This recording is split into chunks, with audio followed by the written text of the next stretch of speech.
Hello and welcome to the IG Daily Market Update for the 18th of February 2010. After a slow and pretty undecisive start early on, markets now look like we're in for another positive day. Early trading looked dominated by sort of profit taking across all sectors after the last few days of gains. At the moment, the FTSE, that is up around about 32 points at 53.08. One sector that certainly did turn around was the banking sector. Investors digesting somewhat differing material from the market. From France, we had SocGen.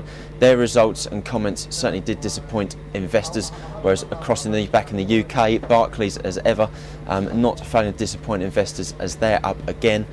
This time, Abu Dhabi raised their stake in the company, paying £1.2 billion to exercise warrants that were part of the initial fundraising back 2 years ago.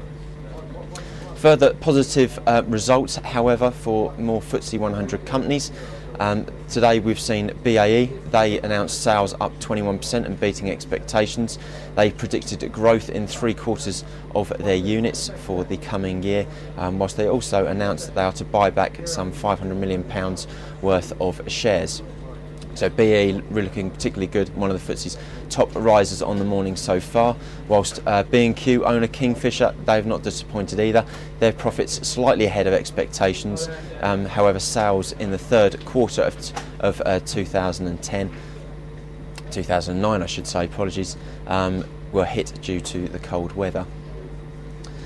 Further woes for BT. It seems never ending at the moment. In the last 7 days, that company has lost some 20 pence off its share price. Today, another 5% looks to be erased at current standing.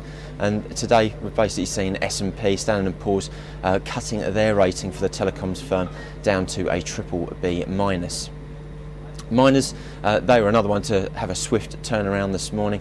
They originally looked very weak early on due to a strengthening dollar. This coming on the back of basically good figures yesterday from the US yesterday afternoon. But again, like every other thing, they seem to have turned around and now outperforming the market. So looking towards this afternoon, a few pieces of data for you.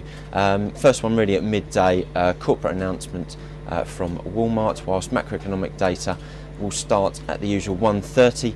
We will see US PPI, initial jobless claims, so the weekly jobless claims, continuing claims, whilst at 3 o'clock we'll see leading indicators. At the moment, to be honest, the Dow is pretty flat, pretty much where it closed yesterday evening at 103.10.